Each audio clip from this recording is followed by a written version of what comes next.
Hey guys, this is my sister Mackie. Now since it is Shark Week, and inevitably, Elliot Eli Roth, who is the director of 28 Days Later, never seen the movie, but the thing is, he said that sharks have been given a bad name in film, and which is true, because since Jaws, I mean, in the 70s, the great white level has gone down, and it's only in the early 2000s you've seen it start to climb a little. So these are the 5 facts that you never knew about Jaws. Fact number 1, the shark itself had many nicknames on set, such as Bruce was great. the Great White Turd. Now, the reason why it had so many nicknames on set is because when it was designed in such a way where the mechanics wouldn't be destroyed by the water, except when they wanted to shoot in deeper water, it kept sinking, and they had to keep raising it from the ocean. And they shot the movie almost maybe about 5 feet, 6 feet from shore. So it wasn't really shot in deep water, but they wanted to give that illusion off, and it paid off well. Number 2, the most famous line was improvised. The scene where Brody is chucking the fish heads, he had no idea what the thing would look like because he was wrapping up a movie that he was shooting previously to getting the part of Brody. And Robert Shaw, who played Quint, knew what it looked like. Richard Dreyfuss, who played Hopper, knew what it looked like, but not Roy Scheider, and he had no idea what it looked like. And when that scene came up, when he seen the thing, he jumped back in fear, rightfully so, and so did people in the theaters, and he improvised the line, "You're gonna need a bigger boat," because he had no idea what it would look like. And the only part that I jumped was the part where the head popped up.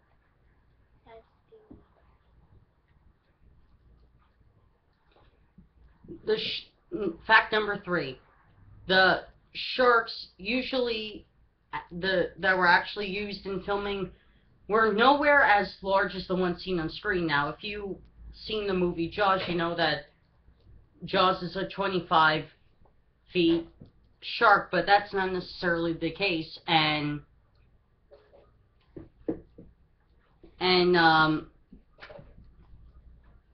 Mackie, look, read.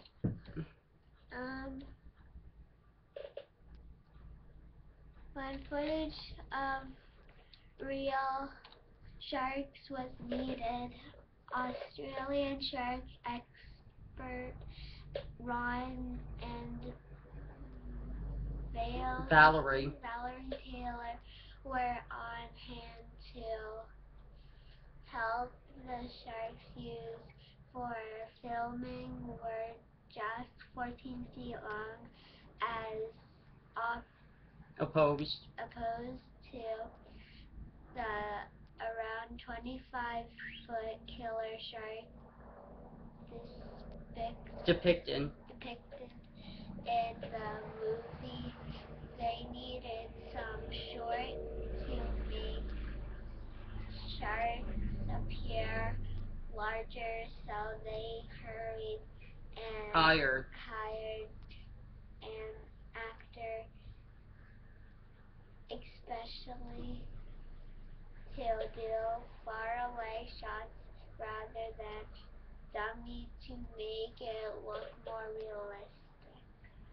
So, in a nutshell, the scene where Hopper goes into the water in the shark cage, you're seeing actual footage of people who dived down and took videos of sharks swimming, because the only shark in existence to be close to Jaws is a 21-footer, and I don't think there was such shark that is 25 feet long. So So there were actual actors who were swimming in that 25-foot shark dummy, because the shark itself in the movie, the Jaws shark, they see that pops out of the water when Roy Schneider's chucking the chum in, is actually 10 feet.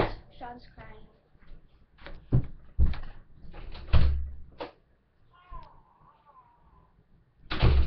Number 4. Spielberg initially didn't like the famed theme song. When John Williams came to Steven Spielberg about the theme, Spielberg did not like the theme whatsoever. He thought it was stupid, he thought it made no sense, but it took Spielberg a couple of times to hear it and realize that the music sounds like Psycho. You don't know what's coming, and that's the scarier part. Psycho. Number 5. The author of the book Jaws later became an ocean conservationist. Peter Benchley, who wrote the book. After Jaws came out, like I said, the number of great whites started to decline, and then in the 80s, Peter Benchley became an ocean conservationist, and after 2 decades, in the early 2000s, he started to write books about shark conservation, about saving sharks. And in the early 2000s, he was asked in an interview, would you have wrote Jaws, knowing the knowledge that you know about sharks now? And he said, if I would have known about sharks back then like I do now, I would have not have wrote Jaws at all. So these have been the 5 facts about Jaws that we never knew of. See you guys.